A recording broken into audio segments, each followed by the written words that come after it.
Hi dear student, welcome to जेडबल का ट्रेजर। हम स्टैंडर्ड 11-12 के मैथ के chapter number 21 3D geometry chapter का मोस्ट इंपोर्टेंट क्वेश्चन सोल्व करने के लिए जा रहे हैं। तो हमारे पास क्वेश्चन है, the perpendicular distance of the point 1,2,-3 from a line x plus 2 upon -1 equal to y plus 1 upon 2 equal to z minus 3 upon 3 के इसका परपेंडिकुलर डिस्टेंस फाइंड आउट करना है। तो परपेंडिकुलर डिस्टेंस के रिगार्डिंग फर्स्ट ऑफ ऑल समझ लेते हैं। तो परपेंडिकुलर डिस्टेंस क्या होगा कोई भी पॉइंट से। सपोज कि यहाँ पे हमारे पास पॉइंट P है, इस पॉइंट P से यहाँ पे जो लाइन है उसका परपेंडिकुलर डिस्टेंस क्या होगा। ठीक, तो यहाँ पे हम लोग यहाँ पे एक इक्वेशन लिख लेते हैं। पहले स्टेटमेंट लिख लो, the perpendicular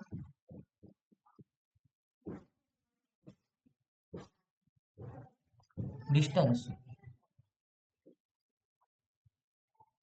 of point P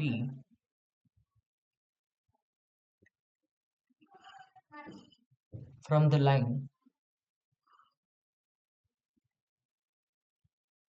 line यहाँ पे हम लोगों के पास जो यहाँ पे जो फॉर्म है, ठीक, हमारे पास कार्टेशियन फॉर्म है। Vector R is equal to क्या होता है, A plus K vector L, इस तरह से दिया होता है। तो उसके लिए क्या है, the perpendicular distance of point P A from the line R equal to A plus K L. तो यहाँ पे परपेंडिकुलर डिस्टेंस का फॉर्मूला क्या होगा, इज या तो distance is equal to modulus vector p minus vector a into cross multiplication with vector l upon vector l, modulus of vector l। तो यहाँ पे p माइनस a करना पड़ेगा। तो पहले हमारे पास पॉइंट है, ठीक है, और ए वेक्टर है, उसको आपको नॉर्मल फॉर्म में कन्वर्ट करना पड़ेगा। तो यहाँ पे वेक्टर r यानी कि x, y, कि इस तरह से इसको जो गिवन इक्वेशन है उसको पहले कन्वर्ट कर दो, और ये यहाँ पे पॉइंट है उसको भी वेक्टर के टर्म में लिख देते हैं। तो वो वेक्टर क्या होगा कि vector p is equal to हमारे पास होगा 1 आई कैप, यानी कि हम नॉर्मल आई कैप ही लिख देते हैं,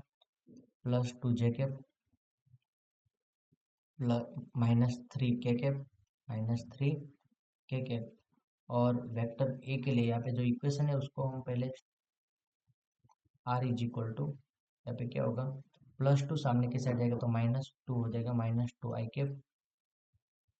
बाद में +1 है सामने की साइड जाएगा तो -1 जे कैप, और जेड के साथ -3 सामने के साइड है तो +3 के कैप, प्लस के एल यानी कि डिनोमिनेटर है सामने की साइड जाएगा तो क्या होगा, -1 आई कैप +2 जे कैप +3 के कैप। ओके, तो ये हमारा क्या है, ए है, और ये हमारा एल है। नाउ अब हमें यहाँ पे क्या फाइंड आउट करना है कि p माइनस ए फाइंड आउट करना है। ठीक, तो p माइनस ए के लिए आई कैप +2 जे कैप -3 के कैप -2 आई कैप जे कैप +3 के कैप के ब्रैकेट ओपन कर देंगे और सोल्व कर देंगे तो आई कैप माइनस माइनस +2 जे कैप हो जाएगा, 2 आई कैप हो जाएगा। तो क्या बन जाएगा, 3 आई कैप 2 जे कैप माइनस माइनस प्लस जे कैप तो 3 जे कैप, और -3 के कैप, और यहाँ पे माइनस और यहाँ पे प्लस है तो -3 -6 के कैप। ठीक, ये p माइनस ए की वैल्यू मैंने ली। अब हमें इसको l के साथ क्रॉस मल्टीप्लिकेशन करना है। तो l के साथ क्रॉस मल्टीप्लिकेशन यानी कि क्या होगा कि p minus a into l is equal to होगा हमारे पास i cap plus j, sorry i cap j cap k cap, और यहाँ पे 3 -6, और एल की वैल्यू है -1 2 और 3। ठीक, तो यहाँ पे 3 × 3 करेंगे तो क्या होगा, 3 3 जा 9, तो आई ब्रैकेट में 9 2 3 जा 2 6 जा 12 और माइनस 12 माइनस माइनस प्लस हो जाएगा तो प्लस 12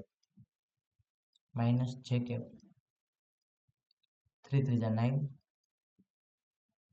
9 और माइनस 1 इंटू माइनस 6 यानी कि माइनस 6 माइनस माइनस प्लस होगा बट इनिशियल साइन क्या आती है माइनस क्या आती है तो इसलिए क्या होगा 9 माइनस 6 यानी के और प्लस के कैप के लिए 2 3 जा 6 माइनस माइनस प्लस 3 तो इन दोनों का क्रॉस मल्टीप्लीकेशन हमें क्या मिलेगा इन शॉर्ट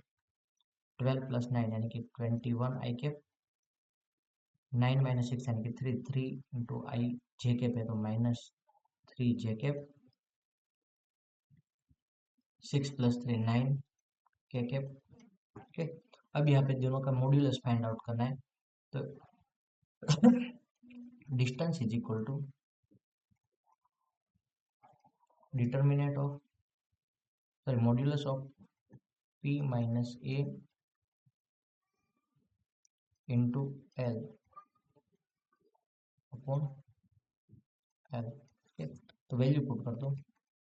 तो वैल्यू के बेस क्या होगा मॉड्यूलस ऑफ